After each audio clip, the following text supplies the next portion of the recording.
বন্ধুরা, দেখো আজকে আমি নিয়ে চলে এসেছি গ্রাম বাংলার একটা খাবার। যদিও এটা গ্রামের লোকরাই বেশি খায়, তবু আমার খুব ভালো লাগে, তাই আমি বানিয়ে ফেললাম কচু পাতা দিয়ে চিংড়ি মাছ। জানি সবার অনেকেরই মনে হবে গালে লাগবে না তো, কিন্তু না, গালে লাগবে না, সেইভাবেই বানাতে হবে।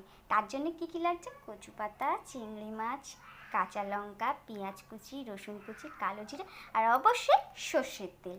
তো দেখা যাক এই রান্নাটা আমি শুরু করি, তোমরা দেখতে থাকো, কেমন হয় জানাবে। আর সাথে থাকছে নুন আর হলুদ। নুন হলুদ ছাড়া তো রান্নাই হয় না, এটা তোমরা সকলেই জানো। তো দেখো এবার প্রথম প্রসেসিংটা আমি কী করছি। এবার আমি গ্যাস ওভেনের উপরে একটা ডেকচিতে জল গরম করতে বসিয়ে দিয়েছি। জলটা যখন হালকা হালকা গরম হয়ে অল্প অল্প ফুট ধরবে, তখন তাতে দিয়ে দেবো একটু নুন। আর এখানে কচু পাতাগুলো শিরা ফেলে আমি কেটে ধুয়ে রেখেছি। দেখা যাক কতক্ষণে জলটা একটু গরম হোক, তোমরা দেখতে থাকো। এবার তোমরা দেখতেই পাচ্ছ জলে হালকা হালকা ফুট ধরেছে, নিচ থেকে ফুটছে। এবার এর মধ্যে দিয়ে রাখবো কেটে রাখা কচু পাতাগুলো।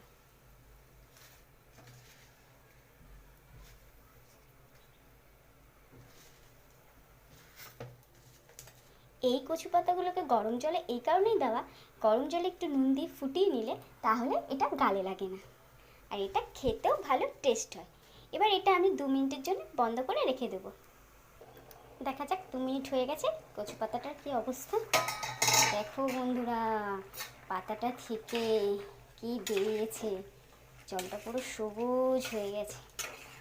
এই যে জলটা সবুজ হয়ে বেরিয়ে গেল না, একদম পাতাটা কালো লাগবে না। তো এবারে আমি জল ঝরার জন্য গ্যাসের ওভেন নবটা অফ করে একটা ঝুড়িতে এটা ঢেলে দেবো।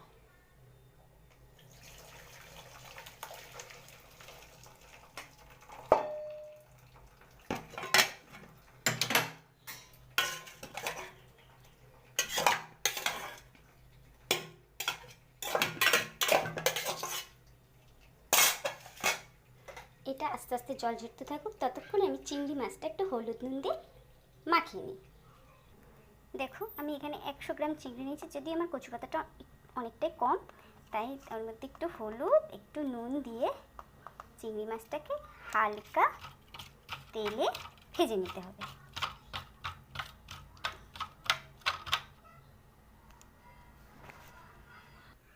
এবার আমি গ্যাস ওভেনটা জ্বালিয়ে নিয়ে তার মধ্যে বসিয়ে নিলাম একটা ছোট্ট কড়া। কড়ার মধ্যে দেব, কড়াটা হালকা গরম হলে এর মধ্যে দেবো একটু সর্ষের তেল দিয়ে চিংড়ি মাছটাকে একটু ভেজে নেব। দেখো কড়াতে সর্ষের তেল দেওয়া হয়ে গেছে, তেলটা গরমও হয়ে গেছে, এর থেকে ধোয়া হচ্ছে। এবার আমি এর মধ্যে দিয়ে দেবো নুন হলুদ মাখিয়ে রাখা চিংড়ি মাছগুলো।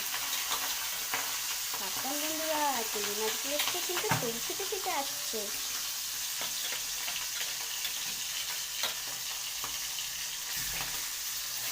এবার এটা হালকা হাতে একটু নাড়াচাড়া করে নিতে হবে।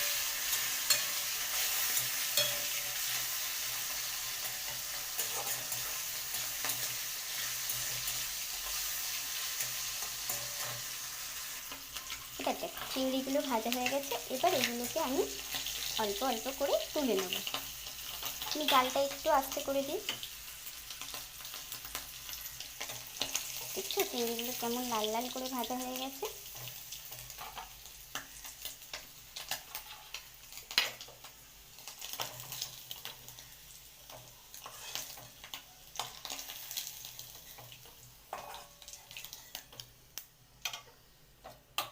দেখতেই পাচ্ছ এর মধ্যে তেল আছে, এই তেলেই আমি দিয়ে দেবো এখানে রাখা উপকরণগুলো। যেমন প্রথমেই দিয়ে দেবো কালো জিরে,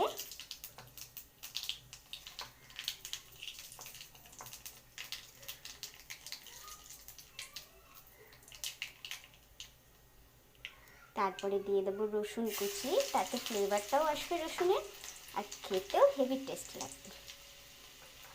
রসুনটা একটু ভাজা ভাজা হয়ে যাক।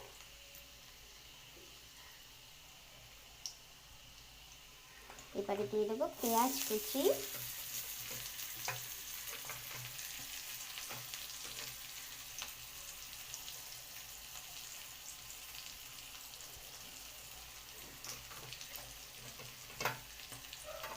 সাথে রাখা কাঁচা লঙ্কা। এবার এই সব উপকরণগুলো হালকা হালকা করে ভেজে নিতে হবে। গ্যাসের জালটা একটু আস্তে করে দিই, জোরে করে দিই, সরি।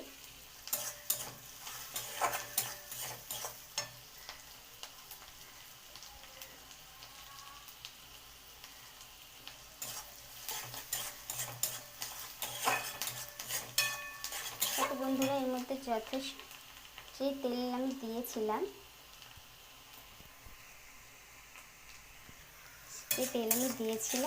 অনেক যথেষ্ট পরিমাণ তেল রয়েছে, সেই জন্য ওই তেলের মধ্যেই উপকরণগুলো দিয়ে নাড়াচাড়া করে নিতে হবে।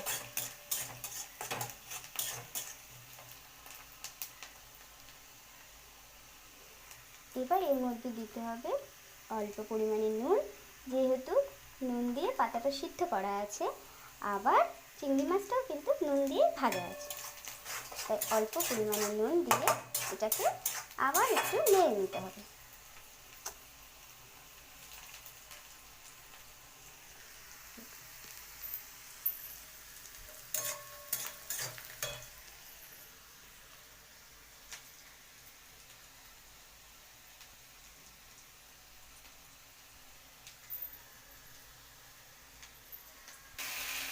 এবার এর মধ্যে দিয়ে দিলাম সিদ্ধ করা কচু পাতাগুলো, দিয়ে না